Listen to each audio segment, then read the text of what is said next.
So I learned from my social media feed a few hours ago about a high school that will run their own comic convention this coming weekend. It's actually the first time I've heard of this particular school running a geek-friendly event. They're a school that's been around for like 70, 80 years. Uh, I've been to a couple of such events here in Metro Manila before the pandemic.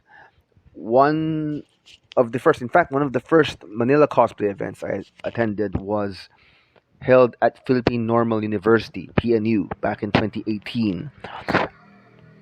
I've been curious about other cosplay events hosted by other academic institutions, but I haven't been able to sort it into my schedule.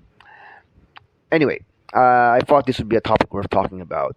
So, anyway, if you plan to attend a school cosplay or comics event, here are a few things to keep in mind.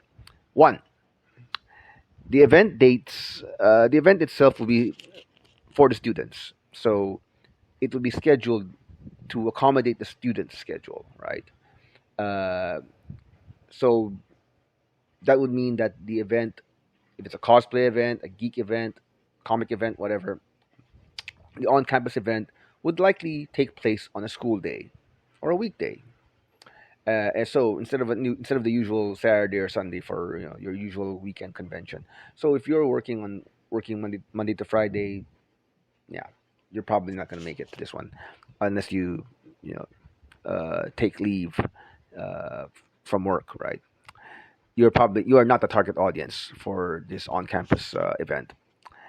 Uh, Two, as it's a school event, you would need to check if non-students are welcome to participate.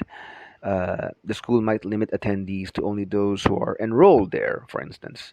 This is mainly for security reasons, right? I mean, at a typical convention, you have to be aware of the people around you. You have to make sure that there's nobody trying to pick your pocket.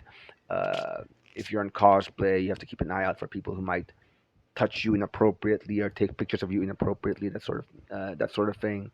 So the school would want to maximize the security available for their students, right? Um, and The school may also be restricting access to their campus because of leftover pandemic protocols. It's not unusual for. I mean, the Philippines we did have um, study from home, remote learning, but as some schools gradually allowed on campus classes again, they had to implement stuff like only students should be there. If you're not a student, if you're not a teacher, if not current staff, you shouldn't be there. And this would even extend to alumni, for instance, right? So you have to check if there is restrictions for non-students. Free.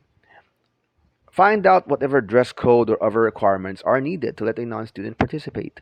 The school may have a dress code, for example, and might not let people in if they're wearing shorts or sandals.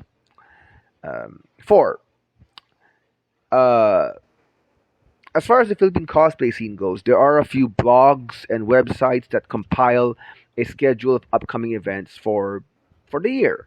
Right, we do have a lot of events here in the Philippines, and so it's not unusual for new events to pop up, during the middle of the year, or events originally scheduled to run, they might have to reschedule or even be canceled.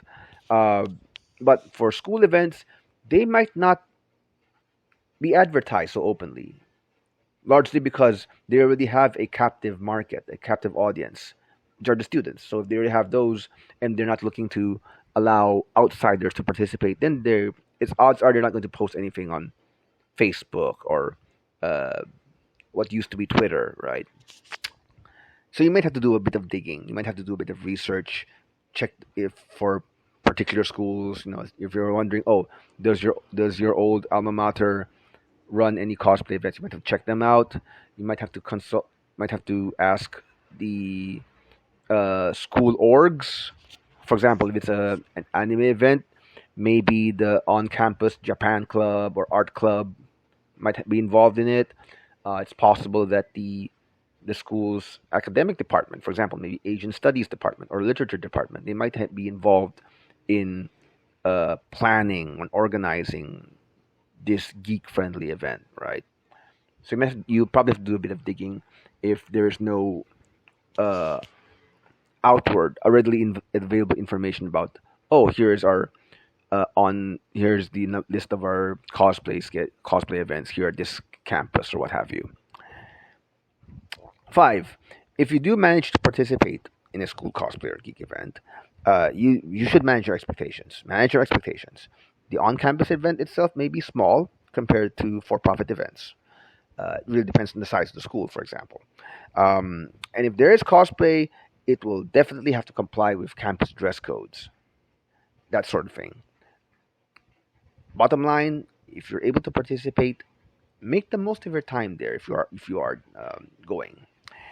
So there you have it, a quick primer on school cosplay and comic conventions. Thank you for watching this video till the end. Hope you have a good day.